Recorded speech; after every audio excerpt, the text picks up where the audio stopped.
Hi friends, welcome to Varsha's kitchen. இன்றைக்கி என்ன சமையல் பார்க்க போகிறோன்னா, கனவா மீன் வறுவல் எப்படி செய்கிறதுன்னு பார்க்கலாம். அதுக்கு நான் கனவா மீன் எடுத்துகிட்டு அதில் உள்ள மையெல்லாம் எடுத்து க்ளீன் பண்ணி குக்கரில் 3 விசில் விட்டு வேக வச்சு எடுத்திருக்கேன். வாங்க எப்படி செய்கிறதுன்னு பார்க்கலாம். இப்போது அடுப்பை ஆன் பண்ணிவிட்டு வாணலி வச்சுக்கலாம். வாணலி நல்லா சூடானதும் எண்ணெய் ஊற்றிக்கலாம். எண்ணெய் கொஞ்சம் நிறையாவே ஊற்றிக்கலாம். ஏன்னா வறுவலுக்கு எப்போதுமே கொஞ்சம் அதிகமாக எண்ணெய் ஊற்றிக்கிட்டா நமக்கு அடி பிடிக்காமல் வரும். அடுத்து சின்ன வெங்காயம் ஒரு 100 கிராம் அளவுக்கு நல்லா நைஸாக கட் பண்ணி எடுத்துருக்கேன். அதை சேர்த்துக்கலாம். நல்லா கிளறி விட்டுட்டு அது வேகிறதுக்கு கொஞ்சம் உப்பு சேர்த்துக்கலாம். அடுத்து இது நல்லா கண்ணாடி பதம் வந்ததுக்கப்புறம் தக்காளி, கொஞ்சமாக கருவேப்பிலை, நறுக்கின கொத்தமல்லி சேர்த்துக்கலாம். சேர்த்து இதை நல்லா ஒன்றா கிளறி விட்டுக்கலாம்.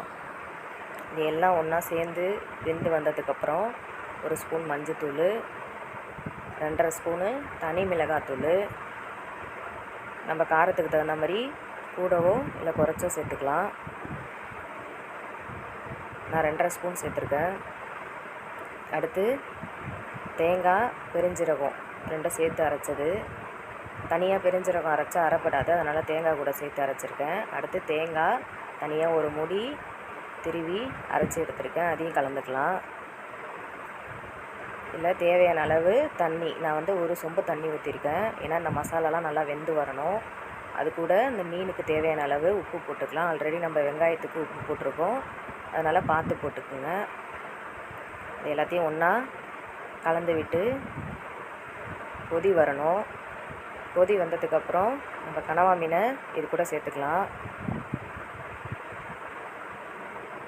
சேர்த்து ஒரு தடவை நல்லா கிளறி விட்டுட்டு இது அடி பிடிக்காமல் அப்பப்போ கிளறி விட்டுக்கணும். இந்த தண்ணியெலாம் நல்லா சுண்டி நமக்கு அந்த கனவா மீனில் எல்லா மசாலாவும் ஏறி நமக்கு நல்லா அந்த மாதிரி பதம் வந்ததுக்கப்புறம் தான் இதை இறக்கணும். இது நல்லா கொதிக்கட்டும். அப்பப்போ கிண்டி மட்டும் விட்டுக்கோங்க. இப்போ ஓரளவுக்கு தண்ணி சுண்டி வருது. இப்போ ஒரு தடவை கிளறி விட்டுக்கலாம்.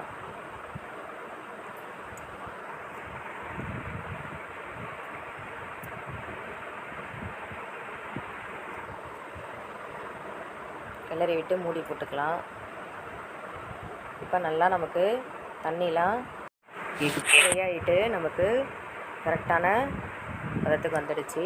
இப்போ இது என்னென்னா, அந்த கனவா மீன்லாம் சேர்ந்து நம்ம கிண்டி விடும்போது நல்லா வெடிக்கும். அந்த வெடிக்கிற டைம் வர வரைக்கும் நம்ம கிண்டி விட்டுகிட்டே இருக்கணும். கொஞ்சம் பார்த்து செய்யணும், ஏன்னா டக்குன்னு மூஞ்சில் பட்டுரும். இந்த வெடிக்கிற பதம் வர வரைக்கும் உங்களுக்கு பார்த்தாலே தெரியும், அந்த மீன் ஒன்று ஒன்றா வெடிக்கும். அந்த மாதிரி வர வரைக்கும் கிண்டி விட்டுட்டு நம்ம இறக்கிக்க வேண்டியதான். இப்போ கனவா மீன் ரெடி ஆகிடுச்சு. இன்றைக்கி கனவா மீன் வறுவல் எப்படி செய்கிறதுன்னு பார்த்தோம். நாளைக்கு வேறு ஒரு வீடியோவில் சந்திப்போம். வீடியோ பிடிச்சிருந்ததுன்னா சப்ஸ்கிரைப் பண்ணுங்கள், லைக் பண்ணுங்கள், ஷேர் பண்ணுங்கள். தேங்க்யூ.